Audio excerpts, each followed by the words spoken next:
Gracias por venir, Nacho. No, gracias a vos por invitarnos. Bueno, mañana va a haber asambleas, reclaman un salario básico universal.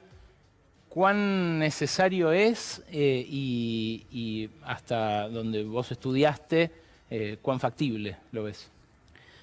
Es absolutamente necesario. Me parece que es la mejor salida que se vislumbra a dos cuestionamientos que tienen distintos sectores de la sociedad. Por un lado, aquellos que señalan la discrecionalidad en la administración de los programas sociales o su uso arbitrario para dominar el territorio a partir de prácticas clientelares. Y del otro lado, quienes genuinamente ponen sobre la mesa la realidad de la situación económica de nuestro país, los 4 millones de personas que viven en la indigencia. Me parece que por un lado rompe la discrecionalidad, que no la cambia de manos, porque otra de las opciones que se barajaba era que lo que hoy está en manos de algunos movimientos sociales pasara a estar en manos de algunos intendentes. Me parece que sería como mudar el problema de sitio. Y en este caso resuelve, garantiza un derecho sin discrecionalidad. Me parece que es absolutamente necesario, más allá de cualquier lineamiento particular ideológico. No podemos seguir negando, pateando abajo de la alfombra la dimensión que tiene la economía popular. Hay 7,5 millones de personas que trabajan en la informalidad y no reciben ningún programa social.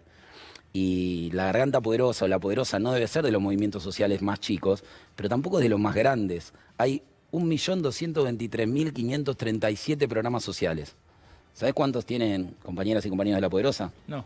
3.000, que es el 0,25 de esos programas sociales. Entonces estamos muy lejos de plantear que los movimientos sociales, como si fuera una sociedad anónima, estén administrando esos programas.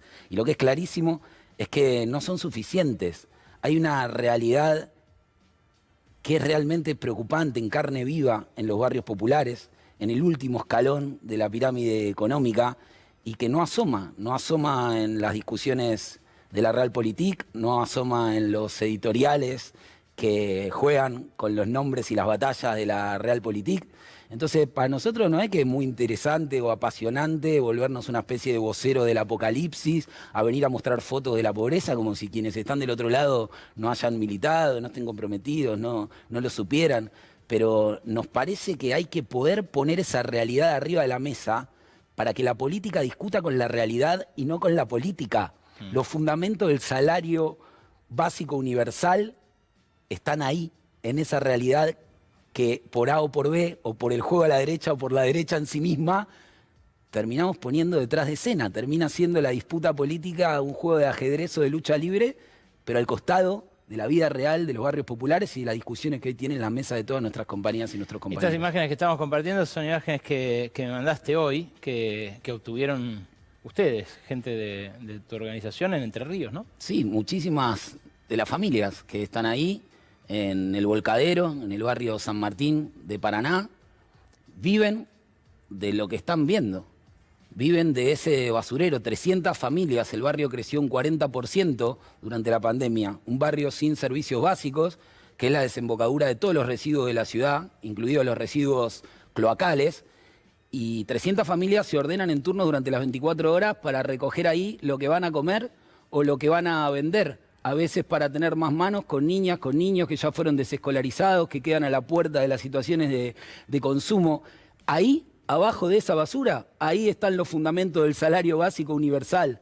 No es una discusión entre cabezones de la política, no es algo que va en detrimento del laburante que está del otro lado, quien está enfrentado partidariamente. Esto nos interpela como sociedad. Ahí están naciendo, en esas condiciones, en el estado narcopolicial, en la pobreza absoluta, miles y miles de niñas y niños a los que le vamos a pedir que el 0,7% de nuestro PBI resolvería la indigencia y la discrecionalidad. Nacho, si alguien tiene una idea mejor, que la traiga. Justamente te iba a preguntar, vos decías 300 familias que viven ahí, creció un 40% durante la pandemia. ¿Cómo cambió la pandemia la vida en los barrios más pobres? Dramáticamente. Esa es una postal. Nosotros somos 114 asambleas en todas las provincias.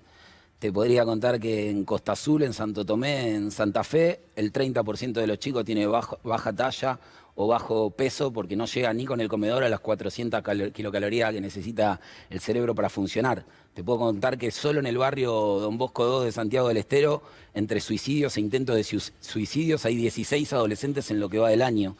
Te puedo contar que en Rosario hay 142 homicidios dolosos en lo que va del año. ¿Eso Y qué este es? jueves... ¿Eso qué es, el narco? Y este jueves se cumplen 2 años del asesinato de Edu Trasante, un dirigente político de Ciudad Futura, que era una de las caras de la lucha contra el narcotráfico. De haber sido porteño, seguramente se hubiera transformado en una especie de Mariel Franco para nosotros. No sucede así porque todo está muy centralizado acá. Pero la realidad del narcotráfico en los barrios populares, que siempre estuvo como una veta, como una arista, como un eje al que ponerle más o menos atención según la corriente ideológica, se desmadró absolutamente en el último año y medio. Y necesitamos poder hablar esto en un diálogo franco, ni siquiera de dirigente o militante a periodista, tampoco de dirigente a dirigente, ni de dirigente a funcionarios. Un diálogo franco. No, pero yo... esto es más que un diálogo de periodista, porque yo estuve en Lo la sé, Zabaleta, lo sé. estuve con vos, conozco la historia de Kevin, de tu ahijado, conozco lo que fue siempre el narco y cómo en el barrio mismo se organizaron para controlar las fuerzas de seguridad, para que... Eso vos decís que es lo que... El partido político de toda nuestra paleta partidaria podría jactarse de no tener arraigamiento territorial. Y ningún partido político con arraigamiento territorial podría negar que esta es la realidad de los barrios populares y muy vertiginosamente creciente en Capital y Gran Buenos Aires en el último año y medio, seguramente como producto de la pandemia. Si la clase media cayó, la que estaba abajo llegó a romper fronteras de su propia dimensión de la dignidad, empujada por la situación económica. Muchísimas madronas históricas de los barrios que evitaron que sus pibes cayeran en una situación de consumo y rescataron a hijas e hijos de otros también, hoy por ahí los ven entrar del otro lado de la ventanilla para intentar subsistir. Y el gran problema que tenemos es que no hay una línea progresista para abordar esta problemática, entonces directamente no se habla. Claro. No se habla del tema. Te pongo un ejemplo. Pará, del otro lado de la ventanilla hay que seguir vendiendo, o sea, entrando al negocio y sin poder salir después, porque eso es... Para tratar de subsistir, sí. En un negocio que crece a una escala y a una dimensión difícil de imaginar. Los grandes ganadores de la pandemia, desde nuestra perspectiva, han sido los laboratorios, basta poner la tele y fijarte la cantidad de publicidad que hay. El narcotráfico, basta poner los noticieros y ver el enfoque que tienen en general sobre la problemática, y si no, basta pisar un barrio popular y ver por dónde va la preocupación de familias que históricamente vivieron en los mismos barrios, en distintos barrios, y hoy están teniendo muchos casos que mudarse o que resguardar a sus hijas, a sus hijos. Nos pasa a muchísimas compañeras y compañeros, porque es una problemática que no tiene precedentes, no tenemos un manifiesto sobre cómo abordar la problemática. Y si mirás la región, en América Latina, tenés casi inconscientemente divididos los países donde el narcotráfico venció, donde el Estado se volvió un Estado narcopolicial, y aquellos países donde creemos que todavía no llegó. Pero no tenemos experiencias vencedoras. Y el problema de fondo es que no podemos hablarlas. A nosotros nos convocaron ahora a ser parte del Consejo Directivo del Foro Mundial de Derechos Humanos de la UNESCO, que el año que viene se hace en Buenos Aires. En ese acto estábamos cuando fue el furcio de Alberto Fernández, estaba Adolfo Pérez Esquivel arriba del escenario. Nosotros habíamos ido ahí a plantear que el narcotráfico estuviera en la lista de temas porque no estaba. Viajamos a Claxo, tal vez el mayor encuentro de intelectuales de izquierda, progresistas, sensibles de toda América Latina, en México.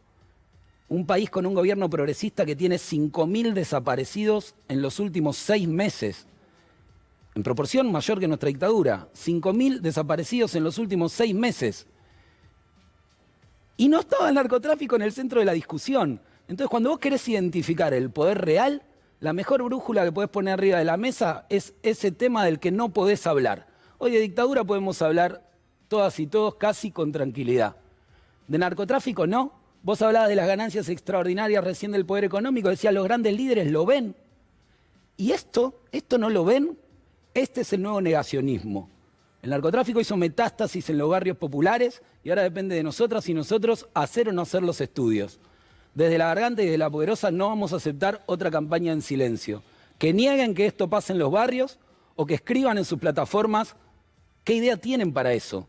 Porque cuando el círculo crece, pasan a ser parte más y más familias. Y quienes estamos alrededor, yo que me entero cosas que antes que no sabía, vos que te enterás cosas en off, que no podés plantear, y vos sos un tipo que nosotros respetamos por eso, porque te conocimos en el territorio, te conocimos bancando el diario Crítica cuando lo quebraron, sos un tipo formado en la economía. ¿Te puedo preguntar yo? Sí, claro. ¿Y cuál es tu idea? No tengo la menor. Nadie la tiene. Nos hemos juntado, yo en muchísimos años de La Garganta, la presentaran 678, Euro de Omar, nos dijeran lo banca esto, lo banca el otro. Nunca me había juntado con No Cristina. solo no tengo la menor, tengo un cagazo, loco. De lo que me decís, me parece que no sé. No sé. Yo nunca me había juntado con Cristina, nos juntamos hace poco y la primera reunión de 50 minutos, 45 minutos hablamos de esto. Y también nos manifestó su preocupación. Después de eso nos encontramos con Pitrola y Beligoni en el puente Pueyrredón. Pitrola me dijo, tenemos un montón de dirigentes amenazados en las provincias. Y a Beligoni le preguntaron en una radio sobre el panorama que nosotros habíamos pintado y dijo, ¿es tal cual así? Y hasta con Migliori, que es funcionaria de la ciudad, nos hemos juntado en algún momento para decir, che, tenemos 1000 diferencias de Ramona para acá, hemos discutido todo lo que se les ocurra. Pero hay que hacer algo, hay que atender esta problemática sin mezquindades, sin chicanas, sin anteojeras de la interna ni de la especulación política. Hay que poner la problemática arriba de la mesa de una vez, porque si no va a ser tarde.